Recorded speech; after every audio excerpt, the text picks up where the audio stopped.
Isso. Aliás, nós temos que votar em plenário o projeto de lei que muda o indexador da dívida, não é? Eu tenho acompanhado um pouco essa matéria, creio que esteja já bem avançada e que possamos em breve votar uma matéria que interessa ao Brasil, mas sobretudo ao Estado do Rio Grande do Sul. E esperamos que juntos possamos votar também uma outra matéria importante para muitos estados brasileiros, que diz respeito à regulamentação, à nova regulamentação do comércio eletrônico. Conte com o nosso apoio. Perfeitamente, inclusive o Rio Grande do Sul ganha muito com isso também. Mas, enfim, senhor presidente, senhores senadores, senadora Ana Amélia, companheiros e companheiras. O debate sobre o marco civil da internet nos chama a uma responsabilidade muito maior do que o simples estabelecimento de um arcabouço legal para uma rede aberta, livre e descentralizada. E digo isso porque hoje pela manhã 2 comissões aprovaram os relatórios respectivos do projeto de lei que estabelece o marco civil para a internet no Brasil. E nós estamos analisando, como eu digo, algo da mais extrema importância e relevância.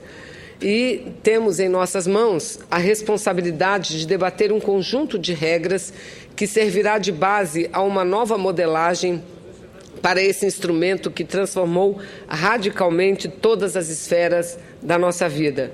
E eu repito, nós vamos votar uma matéria que regulamenta questões relativas a procedimentos que vêm mudando a vida não só do povo brasileiro, mas em todo o mundo.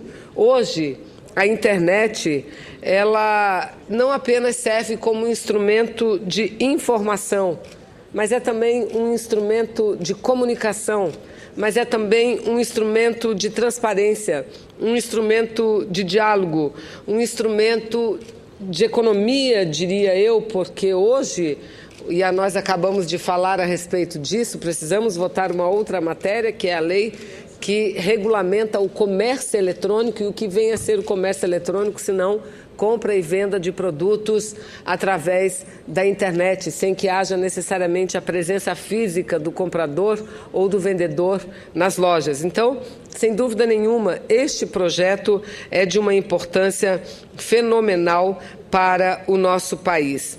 No Brasil, sobretudo, porque já são, só no nosso país, mais de 100 milhões de usuários da internet. E a tecnologia aponta que a rede irá incorporar em breve aspectos cada vez mais amplos, tanto nas empresas como nas casas das pessoas, no cotidiano de todos nós. O Brasil, ele tem sido já uma referência mundial na governança, no modelo de governança da internet, pelo avançado modo em que faz a gestão da internet no Brasil. Gestão essa que se materializa através da ação do Comitê Gestor da Internet, o CGI. E esse marco civil será a base para os debates em diversas outras nações. Eu tive a oportunidade de me aprofundar nesse tema e, por isso mesmo, em 2 ocasiões. Uma delas, quando travamos uma luta que ainda está em curso em defesa do nome público e do domínio público do nome Amazônia. E a outra luta foi durante a CPI, que trabalhou a questão da espionagem no Brasil, cujo relator foi o senador Ricardo Ferraz. Eu, senhoras e senhores, quero dizer que fiquei surpresa, senador Cacildo, porque não havia me aprofundado ainda no estudo em relação ao funcionamento da internet.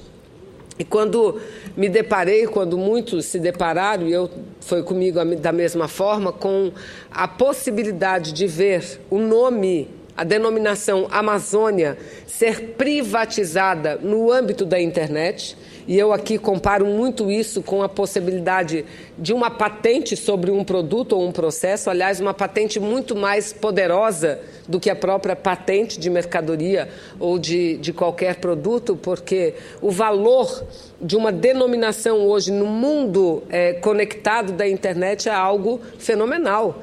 Não é à toa que as empresas mais valiosas do mundo são exatamente essas empresas de tecnologia e de tecnologia da informação.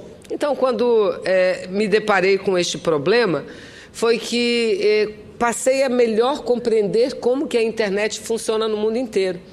E hoje, no mundo inteiro, a internet ela tem um modelo de governança que tem que ser mudado radicalmente, porque apenas uma empresa norte-americana é quem manda na internet, é quem decide questões relativas à rede mundial de conexão, que é a internet.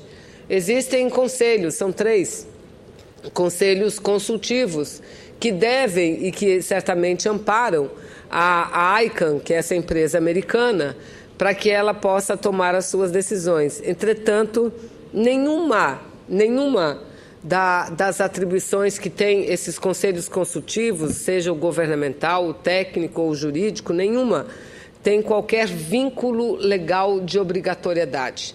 Apenas a ICANN ouve, quando assuntos dizem respeito às nações, aos países, a questões públicas de várias nações do mundo, eles ouvem um órgão, de apoio, um órgão intragovernamental de apoio, mas não necessariamente tem que seguir as indicações daquele conselho, como, aliás, muitas vezes não fazem. O conselho determina algo e eles fazem o GAC, que é este Conselho de Apoio Governamental, a ICANN, mas grande parte das vezes a ICANN não dá a menor importância para as decisões adotadas pelo Conselho. Ou seja, nós temos uma internet que é mundial, hoje talvez o mais poderoso instrumento de comunicação e que está na mão de uma única empresa. Então, eu não tenho dúvida nenhuma, no Brasil nós somos referência porque o CGI, que é o Conselho Gestor da Internet, dele participam todos os setores da sociedade, do governo, à sociedade civil, as empresas que atuam no ramo, todos, de telecomunicações, todos. Então, é um modelo importante, é um modelo democrático. E exatamente por ter me aprofundado nessas questões, é que apresentei emendas, em torno de 9 emendas ao projeto de lei que trata do novo marco civil da internet, e com o objetivo único de procurar avançar no projeto. E concentrei as minhas emendas em 4 aspectos que julgo fundamentais. O primeiro deles propõe que a guarda dos dados dos usuários não ficasse restrita apenas às empresas que permitem o acesso à rede, estendendo-a também para o Comitê Gestor da Internet, que, por se tratar de um órgão multilateral, é mais adequado à guarda dos dados tão sensíveis como esses. O segundo aspecto, propus que as possibilidades de uso comercial dos dados dos usuários fossem restringidas apenas aos termos previstos em lei, dessa forma reforçando a proteção da intimidade e da privacidade dos brasileiros usuários da rede. O terceiro aspecto, que os dados, pelo menos esse, senhor presidente, os dados dos 3 poderes públicos em todos os níveis ficassem abrigados em data centers baseados em território nacional. Essa foi uma das maiores polêmicas, se temos data center aqui no Brasil ou não. E dizia, mas isso pouco ajudará a segurança dos dados da internet. Mas não é apenas uma questão de segurança, é uma questão do Brasil guardar os seus próprios dados. E eu, já que foi retirado esse item do projeto ainda da Câmara dos Deputados, eu apresentei para que pelo menos os dados públicos vinculados às 3 esferas de poder ficassem obrigatoriamente armazenados no Brasil em data centers mantidos aqui em território nacional. Essa emenda, como disse, reflete a preocupação que temos com a guarda de dados sensíveis para o país em outras nações. Como justificar, por exemplo, que os dados do nosso sistema financeiro, do nosso sistema energético, ou mesmo as bases de dados dos nossos cidadãos fiquem hospedados em outros países? A hipótese de uma falha estrutural da rede. Nessa hipótese, ficaremos reféns, será, que dessas nações? Correremos o risco permanente de perder informações sensíveis, vitais para a União, para os estados e para os municípios? Esse, enfim, foi o objeto dessa emenda, que estendeu aos demais poderes as esferas de poder à proteção de dados do governo, ofertada com o decreto 8.135 de 2014. E, por fim, o último eixo diz respeito à apresentação de emenda no sentido de clarificar ainda mais o texto acerca da proteção da neutralidade da rede. A neutralidade tem sido muito debatida, mas ainda é nebulosa para grande parte da população que não entende exatamente o que vem a ser neutralidade. Trata-se de preservar a possibilidade de que acessemos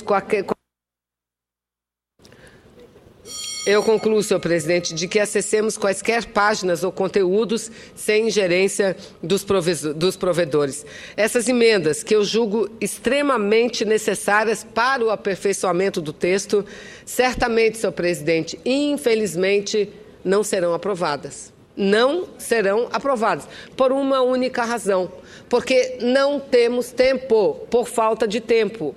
Porque amanhã vai começar uma conferência, que é o NET Mundial, muito importante no Brasil, muito importante, que vai debater a necessidade de uma nova forma de gestão da internet no âmbito mundial. E creio que seja não importante para a presidenta Dilma, mas importante para o Brasil que este marco civil da internet esteja aprovado. Mesmo eu entendendo que essas seriam emendas importantes que deveriam estar incluídas na lei, senadora. Deveriam estar incluídas, mas amanhã começa este evento no Brasil. E creio que é importante para a presidenta Dilma, que já tomou tantas iniciativas, mostrar que o Brasil avança ainda mais, porque há aspectos muito importantes, como da neutralidade, defesa do consumidor, melhorias na segurança, ou seja, uma série de questões que o projeto, sem dúvida nenhuma, esse projeto de lei avança. Quero dizer que, até para tranquilizar representantes dos movimentos sociais, dos ativistas no mundo digital, que de minha parte não haverá qualquer atraso na apreciação da matéria. Não há problema, eu sei que o parecer, as minhas emendas são contrários, mas aprovado o projeto hoje, transformado em lei, amanhã eu já entro com um novo projeto, senador Mazarildo. Entro com outro, porque nós precisamos aperfeiçoar. Mas eu sou daquelas que entendo que o primeiro passo é importante para que os próximos possam seguir. Com a benevolência, senador Paim, eu já estou concluindo, eu concedo com uma frase eu resumo mais ou menos. Em função da importância que tem do marco civil da internet no Brasil. E Vossa Excelência é especialista na área e a dedicação que dedica a essa matéria. Eu fui relator na Comissão de Assuntos Sociais de uma proposta que hoje é comum. Hoje é comum já de empresas permitirem que funcionários seus exerçam a função até em seus lugares, onde residem. Para quê? Para evitar até o deslocamento até a empresa, não só o espaço físico da mesma, mas principalmente em função de trânsitos hoje, de locomoção. E o sistema online, que através da internet hoje, trabalhos, produções, resultados, são aquilatados e a justiça hoje permite, quer dizer, a legislação do trabalho, do Ministério do Trabalho, nós relatamos nesse sentido, ela permite isso, essa regulação. E já se pensa, inclusive, formular uma proposta até em organismos públicos que seja dispensar a presença do servidor in loco. São avanços. Hoje a modernidade está aí, apenas para enaltecer a importância do tema que você está abordando. Eu para concluir, senador Paim e senhores senadores, confirmar isso que Vossa Excelência diz, é isso, mudança de hábitos, mas não só mudança de hábitos, a internet é algo que vai muito além. Eu estou aqui falando, senador Paim, de dados sensíveis do governo. dados sensíveis de empresa, porque como nós temos hoje tudo informatizado, do ponto de vista da eletrônica, mas não é só informatizado, está tudo conectado. Por isso mesmo é que nós precisamos dar esse primeiro passo, aprovar essa primeira lei, a primeira lei do Marco Civil da Internet para avançarmos mais à frente. Agora, não só avançar no Brasil, avançar no mundo. Não podemos deixar que um país mande na internet, que é o que acontece hoje. Não podemos mais permitir isso, temos que buscar um modelo de segurança para todos, porque vamos aprovar o Marco Civil. Mas quem disse que isso vai estar garantida a segurança e a privacidade das empresas, do governo e das pessoas no Brasil? Ainda não, mas é um passo muito importante, inclusive a judicialização no foro do nosso próprio país, porque hoje é dúvida. O STJ, senador Paim, impede dados do Google, de qualquer provedor, de qualquer empresa, não são repassados, porque está lá escrito num contrato pequenininho, na letra de um tamanho que ninguém vê, que o fórum é os Estados Unidos. Que negócio é esse? Então, é importante que aprovemos. Minhas emendas não estarão na lei, por falta de tempo, repito, a Câmara demorou demais. Mas, em seguida, eu apresento o projeto de lei e vou conversar com o presidente Renan para que a gente possa, e com os líderes, para que a gente possa pedir urgência na tramitação da matéria também. Muito obrigada, senhor presidente.